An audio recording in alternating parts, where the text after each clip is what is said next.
हमें यह जानना जरूरी है कि हमारा कान आखिर काम कैसे करता है और इसके काम क्या क्या है। हालांकि हमारे कान का सुनने के अलावा भी बहुत कुछ काम है जिसके बारे में हम जानेंगे।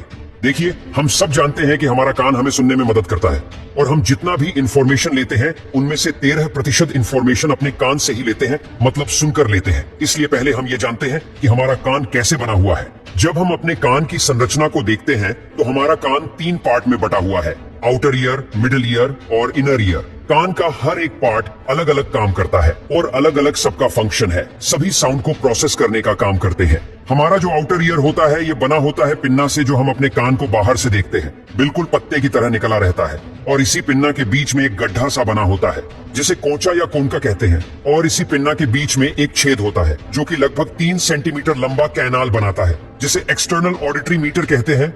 देखिए, पिन्ना का काम क्या होता है। ये पिन्ना मूव नहीं कर सकता जैसे बाकी एनिमल्स अपने कान को हिला सकते हैं। मनुष्यों में ये स्थिर रहता है और इसका काम ये होता है कि ये हमारे सराउंडिंग में जो भी आवाज आती है, आवाज का मतलब जो भी एयर प्रेशर में वेरिएशन होता है उसे वातावरण से कैप्चर करके ये साउंड वेव को एक्सटर्नल ऑडिटरी मीटर्स में ट्रांसमिट कर देता है। उसके बाद जैसे ये साउंड की एनर्जी बिल्कुल फोकसिंग के साथ एक्सटर्नल ऑडिटरी मीटर्स में प्रवेश करती है, यह हमारे ऑडिटरी कैनाल के एंड पर मौजूद ईयर ड्रम, जिसे टिम्पैनिक मेम्ब्रेन भी कहते हैं, वहां पर जाकर टकराती है। जब sound wave external auditory meatus में आती है तो यह कैनाल साउंड को थोड़ा एम्पलीफायर कर देता है। इस ईयर ड्रम के दूसरी ओर हमारे कान का मिडिल ईयर स्टार्ट हो जाता है, जो 3 छोटी छोटी हड्डियों से मिलकर बना हुआ होता है और इसमें एक ट्यूब होता है जो नीचे की ओर जाता है। ये 3 छोटी छोटी हड्डियां हैं, ये हमारे शरीर में पाई जाने वाली सबसे छोटी हड्डियां होती है। जब ईयर ड्रम बाहर से आने वाले साउंड वेव की वजह से वाइब्रेट करने लगता है तो इसी ईयर ड्रम से कान की ये तीनों छोटी छोटी हड्डियां जुड़ी रहती है।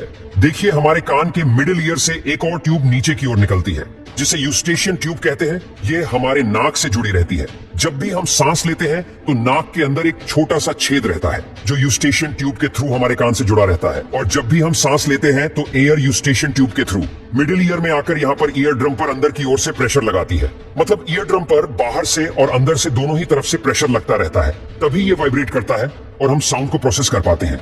मिडिल ईयर में पाए जाने वाला स्टेपीज हड्डी हमारे इनर ईयर से आकर जुड़ा रहता है। हमारा इनर ईयर भी 2 भाग में बंटा रहता है। एक होता है कोक्लिया, जो इसके पीछे इससे जुड़ा हुआ होता है। हमारा वेस्टिबुलर सिस्टम, जो हमारे शरीर को बैलेंस बनाए रखने में मदद करता है। हमारा यह जो कोक्लियर होता है ये बिल्कुल स्नेल की तरह संरचना वाला होता है जिसमें कुछ फ्लूइड भरा रहता है।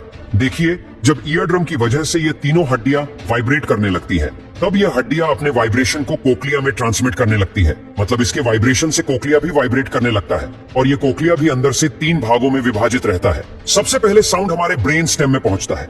ब्रेन स्टेम से एक नर्व आती है। इसी ब्रेन स्टेम के पीछे यहाँ से ट्रैक पहुंच जाते हैं थैलेमस में।